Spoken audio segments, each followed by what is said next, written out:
The following Fox 4 Sports presentation is brought to you by your North Texas Chevy dealers. Chevy drives Texas.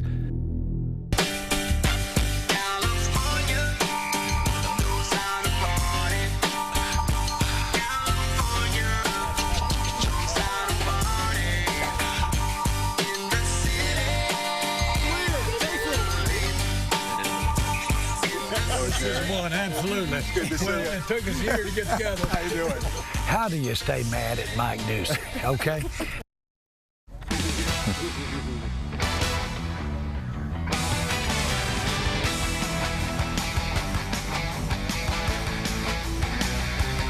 For a 40th time, Southern California is the training camp home of the Dallas Cowboys. Most of those came in Thousand Oaks, but now for a 14th time they're in Oxnard, and they train without all-pro running back Ezekiel Elliott. Cowboys owner Jerry Jones one-on-one talking Zeke and more tonight on Sports Sunday.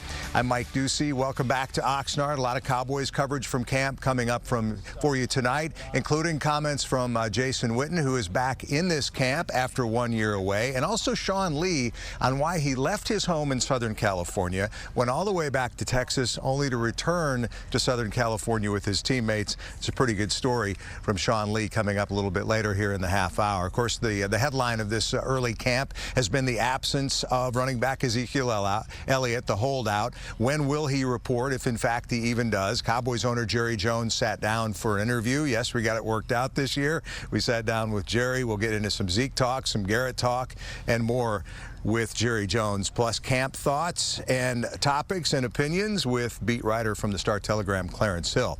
First day 2 of practice without Zeke. Garrett and company going through the early stages of this training camp without the player who might mean more to this team than anybody else. Cowboys VP Stephen Jones says he's been talking with Zeke's representatives about a new deal. Nothing done yet, apparently. Young, inexperienced backs in the meantime work behind a veteran offensive line, which could be one of the better lines in the league. Today, all-pro guard Zach Martin on the Elliott holdout.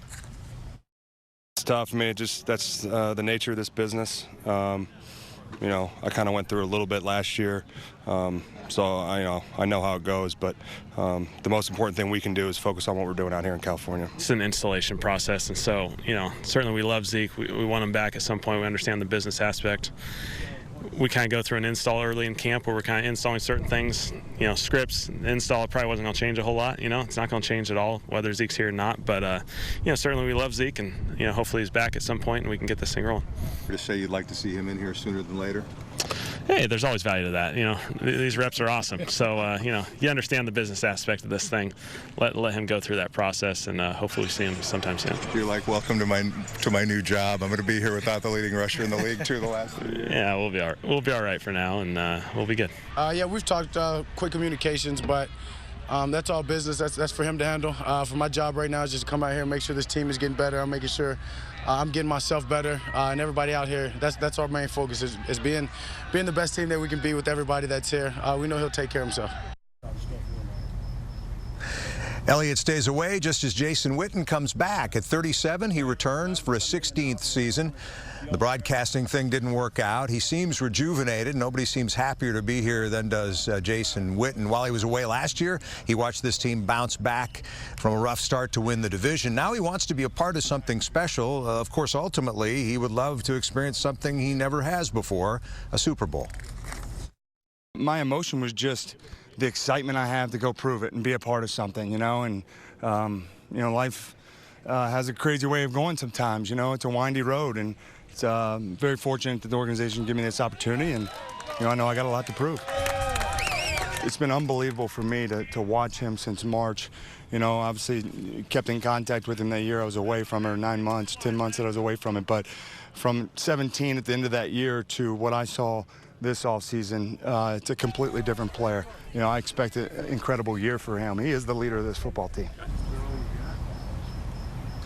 Jerry Jones bought the Dallas Cowboys in 1989. The franchise won 3 Super Bowls in his first 7 seasons as owner and nothing since. He thinks, and with good reason, that he might have a Super Bowl contender this year, but he needs Zeke Elliott for that to happen, and Elliott is not in camp right now, as we continually have been telling you. I had a chance to sit down with Jerry earlier tonight. Yeah, we hit a little snag last year, and the whole interview didn't come together, but happy to say that tonight he's back on our show. Great to welcome Cowboys owner, general manager Jerry Jones back to Fox 4's Sports Sunday. Just a little one-year hiccup there. Our representatives got together. We got it worked out, right? Well, I'll tell you this. How do you stay mad at Mike Doocy, okay? Now, I get to throw things when I'm watching him on television every night. Oh, right. And listening to you critique me and the Cowboys, but still, Mike, we've had a great run of it. You're a fine, fine man, and it's great to have you interested in the Cowboys.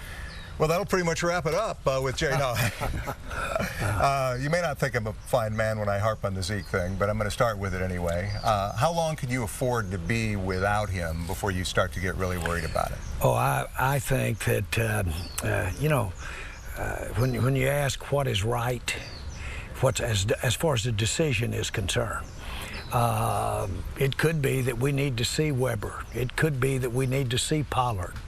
We need to see Jackson. We need to see our offense run without Zeke, because you could very well not have Zeke or any player. Zeke is arguably our best player. Zach Martin could get a lot of arguments, but we've got so many other players that have to play to make a football team up, and so we've got to have them all. We have a plan of how to make this work, and Zeke's business will have to fit in it, not us and his. I just want to ask you one more thing about it. You value your personal relationships with your players so much. So how do you separate that? Because you're close to Zeke, yet now he's not here, and it's creating this situation for you. How do you keep those apart? Well, you have to work at it.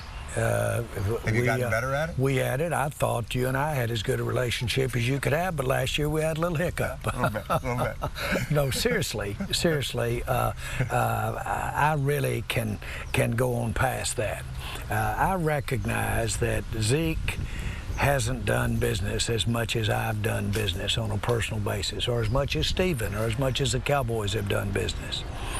So I recognize the importance of this time and this agreement with Zeke. And so we work through that. I handicap any twinges of frustration that I might have or that I want to have on behalf of the Cowboys. I handicap that because I know these guys are dealing with really what is probably going to be a rare thing in their life. At the news conference the other day, you briefly hesitated when asked about Jason Garrett's status. Were you being funny? Was that what that was about? Okay. Yes, and probably, maybe inappropriately, although I think everyone does understand how much I believe in Jason, and I have always thought that he's the coach that could lead us to the ultimate successes. Those are hard to get. It's probably misplaced to put it on the shoulders of any one individual. Some people say it's sometimes time to change just to change. I'm not an advocate of that.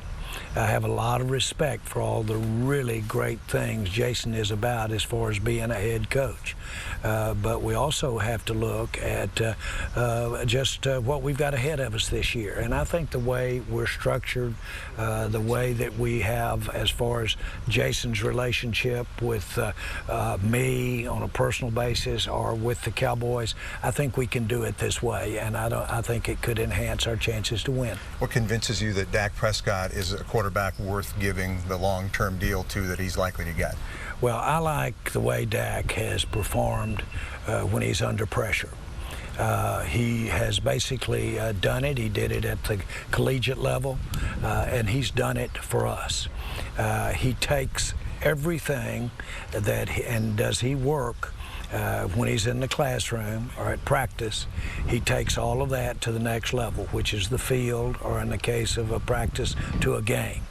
We can win with him as quarterback. I'm convinced of that, and I think while we all know it's quite a leap of faith to make a commitment for many years at that position.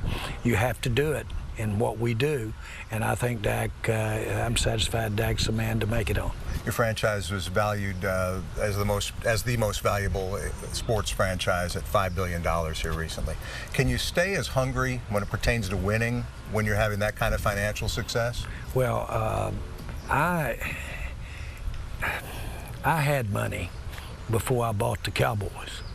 I was very fortunate to have it. I wasn't smart enough to have reached that point, but still I had it. And I gave it all up to be a part of the Dallas Cowboys. Now, I'm not asking for any of those small violins when I'm sitting there, but it's never been about money and me and the Dallas Cowboys. Anybody close to me would know how much of that $5 billion I would give if I could get us a Super Bowl. Want to put a number on that? And that's important. There's no need to, because numbers won't get it, unfortunately. Yeah. You talked at the news conference the other day about your family, and they're more visible than ever within this organization. What does that mean to you to see Stephen, Jerry Jr., Charlotte right out front? I could tell you were almost getting a little emotional about it at the news conference, or the opening ceremonies rather, when you started to reference them. I couldn't have dreamed when we got involved with the Cowboys back in 1989, almost 31 years ago. I couldn't have dreamed that the most rewarding thing for me about being a part of the Cowboys and being involved in sports would go right back to my family. And to think that I've gotten to be a part of this thing called NFL, got to be a part of what the Cowboys are about, and at the same time have gotten to work with my family who have been involved from the get-go. Most of the ideas that I get credit for were their ideas, and they executed them. And so they're a part of what the Cowboys are today. And we all have the same goal, and that is to win a Super Bowl. You're 76 years old. Will there ever be a time where you're healthy enough to run the Cowboys but not running the Cowboys? Oh, the way we have it right now, I have so much constituency of management, including my 3 children, but I also rely on a lot of other people. And anybody that knows me really well knows that I've never been arbitrary in terms of making a decision. I've always asked for the input, and usually when I come in is when there's some risk involved, because just by the very nature of evaluating a player, making a decision on acquiring a player, or making the kinds of decisions we've made to build stadiums and do those kinds of things, there's no right answer. Mm-hmm. You've just got to ask yourself, do you have the, to tolerate the downside if it happens, and you're going to have to get in there and go to work. And so the answer is that makeup, as long as I'm have the energy and have the interest, I'd like to stay around. Jerry, thanks for coming back. Appreciate it. Thank you, Mike. Thanks, Cowboys owner Jerry Jones, back on our show after a 1-year absence. Was it worth the wait? You could be the judge of that. We'll continue here on Sports Sunday in a moment with Sean Lee, who figured out a way to leave his home in California, go all the way back to Texas, only to return here to training camp. Sounds like kind of an elaborate story. Lee simplifies for us here in just a moment. Plus, we're talking camp storylines with Clarence Hill of the Star-Telegram when we continue here on Sports Sunday in a moment.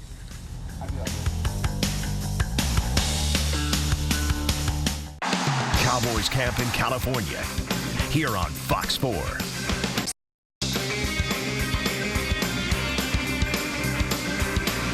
have a place not far from here.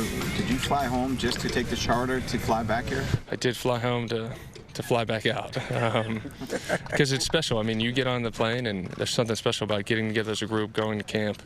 And like I said, the energy on the plane. A lot of these guys, you train with a lot of the off season, but then you have 5-6 weeks off, you don't see them.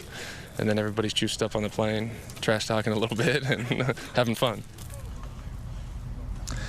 Cowboys linebacker Sean Lee, who lives some of the time out here in California, discussing the lengths to which he went to get back on that team charter. Again, the top story here at camp early has been the fact that Zeke has yet to report. He's a holdout. Talking about it tonight with the man who's been covering the Cowboys closely for a long time now from the Star-Telegram, Clarence Hill. Is he surprised that Elliott's gone through with this? not surprised by it. I reported in February that this was a possibility. That this was something that if he didn't get his contract addressed, this was something he would consider. Now, he did go through the OTAs, he did go through the off-season training program, and so most people thought that maybe, he would relent and come to camp. But again, this was primarily on his mind because the Cowboys had stated, we're going to address Dak, we're going to address Amari. They didn't have Zeke on the front burner. Now Zeke this is the goal, to get them talking about his contract. They are addressing his contract now. Your powers of concentration are amazing, by the way. They're cranking up the speakers here before practice. How long is it going to take before he gets in here, do you think? Steven said that they had great contract offers, not great contract, good contract offers to all three players. None are signed. But, of course, that's offers from the Cowboys' point of view, not from their point of view. And it's tricky, how you do this thing, especially with the uncapped year coming up with the CBA and how they pay their money. People think it's all about how much you get per year. It's also how it's going to be paid out, especially with the guarantees and the bonuses and all the other stuff. So there are a lot of things to talk about as far as language before this gets done. Dak talked yesterday. He sounded to me like a guy who knows that this thing for him is going to happen pretty quickly. He was kind of light when he was asked about his contract. I'm totally trying to read between the lines here, but he's going to get done first, clearly. That's the thing that I took from as well. Where Zeke is holding out, Dak and Amari are here, and I know you asked about Dak, and he could joke about it. It was funny because I asked him about, well, if it doesn't get done before the start of the season, will you table contract talks? And he threw the old Jerry Jones quote from how the Jason Garrett presser when he said next question. But it's funny. You can laugh. He can laugh and joke about it because there's confidence on both sides that a deal for Dak is going to get done. It's just a matter of when. But of course, we thought that throughout the whole offseason. Now we're at training camp, is not done. But the confidence level from the Cowboys, from Dak's side, they're going to get something done before the start of the season. And that is the deadline for the Cowboys. Stephen Jones has said a long time ago, deadlines make deals. Well, they now have an arbitrary deadline. Talk about Jerry deflecting the question about Jason's job security. How secure do you think Garrett is, or what does he have to do? That's the question Jerry didn't want to answer. What does Jason have to do to keep his job beyond this season? I've asked 15 people that question. Everybody seems to have a different answer. Is it NFC Championship game or bust? Is that specific even in Jerry's mind, do you think? What is it? I think it has to be at least that. Because they've done this, win the division and win a playoff game and get to the NFC divisional playoffs and lose. The goal for Jerry and the Cowboys, and Jerry has said before, I don't have time to have a bad time. He wants to win again. They haven't been to the NFC title game or the Super Bowl since 1995. I think it has to be at least the title game, if not the Super Bowl or bust for Jason Garrett. Yeah, all things considered, assuming Zeke ends up back in the mix, which I think we all agree he will at some point, Cowboys a serious Super Bowl contender? I think they have to be. It's outside of the Rams and the Saints. Who was better than the Cowboys? And you can say the Cowboys beat the Saints last year and really had a chance to compete with the Rams after the awful start in that playoff game. They have improved this team. Look at what they've done in the offseason. If Zeke is here, they improved that defense line. Travis Furz is back in the offense line. They should be ready to take the next step. NFC East, Eagles, obviously the biggest competition there. It'll be interesting to see how that plays out since Jerry's convinced they can kick the Giants. You know what, as he said before, interestingly, no team has repeated in the East since 2004, when the Eagles did it for 3 straight years, I think, and it's been back and forth. But keep in mind that the Cowboys have won 2 of the last 3 and 3 of the last 5 in the East. They just haven't done it back-to-back years. And the one year they didn't do it, 17, at least recently, they didn't do it. Zeke missed 6 games. And if Zeke is there for 16, maybe they're in contention again for the NFC East title. So if Zeke's on the field, this team is a huge contender for the NFC East title. It's them and the Eagles, and it's certainly for a chance to go to the Super Bowl. I don't want you to do my job for me, but I'm assuming everything goes as planned. Going to be sitting down with Jerry Jones a little bit later tonight. What's the first question you'd ask Jerry right now? It's pretty obvious. Are you going to walk away from him again? Are you going to turn him down? That's the big question. That's what everybody, media types, we want to know, because we may have to cover this. We're going to be fine. We may have to. That was the news story last year. You made national news. It says something that the one time I made national news is for something I didn't do. That's something. You made national news. Well, the first question, obviously, if they said they're not talking about contracts, they're talking about Zeke. Well, it has to be about Garrett. Yeah. You asked me about it. What's it going to take for Garrett to come back? All right. We'll see what he says, and that will have aired already by the time we do this in the confusing world of television. Clarence Hill, Fort Worth Star-Telegram, thanks for hanging with us. Appreciate it. Appreciate it.